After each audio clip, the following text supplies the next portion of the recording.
అందరికీ నమస్తే అండి. మన సీఎం జగన్మోహన్ రెడ్డి గారు దేశంలో ఒక అరుదైన పొలిటీషియన్, అనేక ప్రత్యేకతలు ఉన్న పొలిటీషియన్.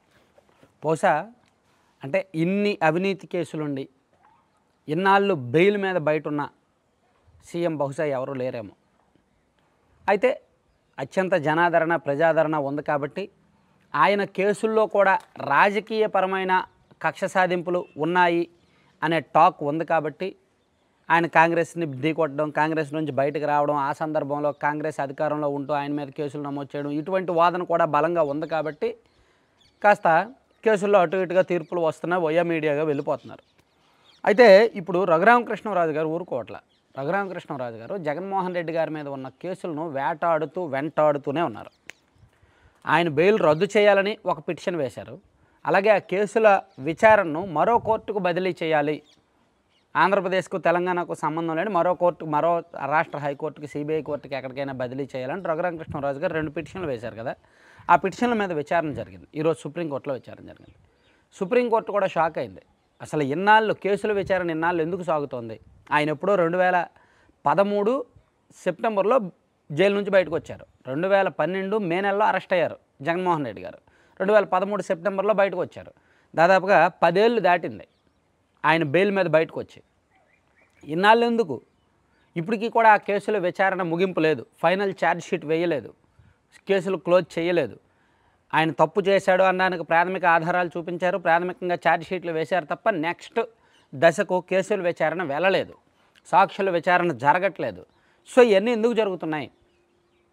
ఎందుకు కేసుల విచారణ ఇంత లేట్ అవుతోంది అని సుప్రీంకోర్టు కూడా ఆశ్చర్యం వ్యక్తం చేసింది. బెయిల్ విషయంలో కూడా ఇన్నాళ్ళు బెయిల్ మీద బయట ఉండడం మీద కూడా సుప్రీంకోర్టు ఒక రకంగా కొన్ని ఘాటు కామెంట్స్ చేసింది. సో ఆ కేసుకు సంబంధించి మనం ఒకసారి చూస్తే అసలు ఈ కేసులు విచారణ ఆలస్యం అవ్వడానికి తమకేమీ సంబంధం లేదు, మేమేమీ బాధ్యులం కాదు అని సిబిఐ కూడా వాదించడం ఇక్కడ ఒక గమ్మత్తైన పాయింట్. ఇందుకు అసలు జగన్ అక్రమస్తుల కేసుల విచారణ ఎందుకు ఆలస్యం అవుతోందని సర్వోన్నత న్యాయస్థానం ప్రశ్నించగా తాము బాధ్యులం కాదని సిబిఐ తరపున సొలిసిటర్ జనరల్ తుషారా మెహతా చెప్పగా ఎవరు బాధ్యత వహిస్తారు అని జస్టిస్ సంజీవ్ ఖన్నా, జస్టిస్ దీపాంకర్ దత్తా ధర్మాసనం ప్రశ్నించింది. లోయర్ కోర్టులో వాయిదాలతో తమకు సంబంధం లేదని తుషార్ మెహతా పేర్కొన్నారు. జగన్ దర్యాప్తు సంస్థకు సంబంధం లేకపోతే ఎవరికి ఉంటుందని జస్టిస్ సంజీవ్ ఖన్నా ప్రశ్నించారు. చూసారు ఎంత గమ్మత్తో? సిబిఐ ఏమో మాకేం సంబంధం లేదు, కింద కోర్టులు దీన్ని విచారిస్తున్నాయి, వాళ్ళకే సంబంధం అని చెప్తోంది.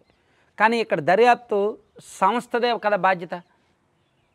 ఎవరు దర్యాప్తు బాధ్యత వహించాల్సింది? సిబిఐ. సిబిఐ ఒకవేళ నోటీసులు ఇచ్చి కేసుల విచారణ వేగవంతం చేస్తే కోర్టులు వద్దంటాయా? సిబిఐ కనుక జగన్మోహన్ రెడ్డి గారిని మళ్ళీ అరెస్ట్ చేయాలని ప్రయత్నిస్తే కోర్టులు వద్దంటాయా? మళ్ళీ మరో కేసులోనో ఛార్జ్ షీట్లు వేస్తే, పోనీ అరెస్ట్ చేయక్కర్లా, బెయిల్ రద్దు చేయక్కర్లా, అదనపు ఛార్జ్ షీట్లు వేస్తే కోర్టులు వద్దంటాయా? ఆయన తప్పు ఉందా లేదా అని ఫైనల్ కంక్లూజన్ చేస్తే కోర్టులు వద్దంటాయా? కానీ సిబిఐ మాకేం సంబంధం లేదు, అంతా దిగువ కోర్టుల మీదే అని నెట్టేశారు. అంటే ఇక్కడ సిబిఐకి ఈ పార్టీ పెద్దలకు ఉన్న రిలేషన్ ఏంటనేది అర్థం చేసుకోవచ్చు. అలాగే ప్రజాప్రతినిధులపై దాఖలైన పిటిషన్లను వేగంగా విచారించాలని సుప్రీంకోర్టు ఇచ్చిన ఆదేశాల మేరకు తెలంగాణ హైకోర్టు జారీ చేసిన ఉత్తర్వులను ఈ సందర్భంగా జగన్ తరపు న్యాయవాదులు ప్రస్తావించారు. అందుకని విచారణ ముగించాలని కోరారు. హైకోర్టు సుమోటాగా ఆదేశాలు ఇచ్చినందున 3 నెలల గడువు ఇవ్వాలని, ఆ తర్వాత పరిశీలన జరపాలని వాదించారు. తాము ఈ పిటిషన్లపై విచారణ ముగించడం లేదని ధర్మాసనం స్పష్టం చేసింది. సమయం ఇచ్చి ఉపయోగం ఏంటని, ఫలితం ఎక్కడా కనిపించడం లేదని వ్యాఖ్యానించింది. ఇన్నిసార్లు వాయిదాలు పడడం, ఇంత కాలయాపన ఏమిటి అని అసహనం వ్యక్తం చేసింది ఒక రకంగా ధర్మాసనం. అసలు ఇన్ని వాయిదాలు పడ్డాయి, ఇంత లేటుగా విచారణ జరుగుతుంది, ఇంకా వాయిదాలు అడుగుతున్నారు, ఇంకా విచారణ ఏంటి? సో ఇంకా ఒప్పుకోమని చెప్పి చెప్పారనమాట.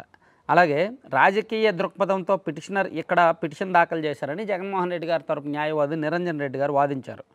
వైకాపా ఆయనపై చర్యలు తీసుకోవడంతో 3 ఏళ్లుగా పార్టీ కార్యకలాపాలకు విరుద్ధంగా వ్యవహరిస్తున్నారని తెలిపారు.